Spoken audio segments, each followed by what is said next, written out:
ആഗോള അയ്യപ്പ സംഗമം ഇന്ന്. ഒരുക്കങ്ങൾ പൂർണ്ണം. മുഖ്യമന്ത്രി പിണറായി വിജയൻ പമ്പയിൽ. ദേവസ്വം സംഘടിപ്പിക്കുന്ന ആഗോള അയ്യപ്പ സംഗമത്തിന് ഇന്ന് തിരിതെളിയും. പമ്പയിൽ സംഗമത്തിനുള്ള ഒരുക്കങ്ങൾ ഇന്നലെ തന്നെ പൂർണ്ണമായി.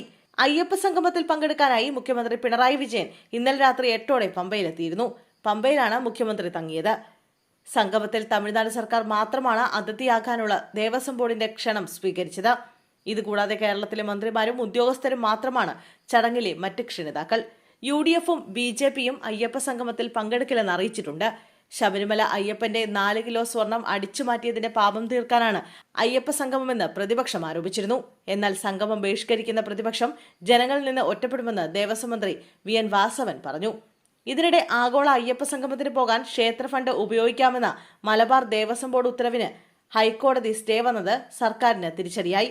അയ്യപ്പ സംഗമത്തിൽ പങ്കെടുക്കാൻ പോകുന്ന ക്ഷേത്ര ജീവനക്കാരുടെ ചെലവുകൾക്ക് ദേവസ്വം ബോർഡ്, ക്ഷേത്ര ഫണ്ട് എന്നിവയിൽ നിന്നും പണം എടുക്കാമെന്നായിരുന്നു മലബാർ ദേവസ്വം കമ്മീഷണർ ഉത്തരവിൽ വ്യക്തമാക്കിയിരുന്നത്.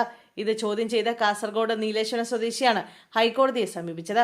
ക്ഷേത്ര ഫണ്ട് അയ്യപ്പ സംഗമത്തിനായി പോകുന്നവരുടെ ചെലവിനായി ഉപയോഗിക്കണമെന്ന ഉത്തരവ് ഹൈക്കോടതി നിർദ്ദേശത്തിന് ലംഘനമാണെന്ന് ഹർജിക്കാരൻ ചൂണ്ടിക്കാട്ടിയിരുന്നു.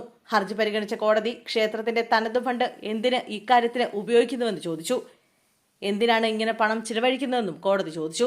തുടർന്ന് മലബാർ ദേവസ്വം കമ്മീഷണറുടെ ഉത്തരവ് ഹൈക്കോടതി ദേവസ്വം ബെഞ്ച് സ്റ്റേ ചെയ്തു. ആഗോള അയ്യപ്പ സംഗമത്തിലേക്ക് മലബാർ ദേവസ്വം ബോർഡ് പ്രതിനിധികളെ അയക്കണമെന്ന് തിരുവിതാംകൂർ ദേവസ്വം ബോർഡ് അഭ്യർത്ഥിച്ചിരുന്നു. തുടർന്നാണ് തനത് ഫണ്ട് വിനിയോഗിച്ച് സംഗമത്തിന് പോകാൻ അനുമതി നൽകിയത്.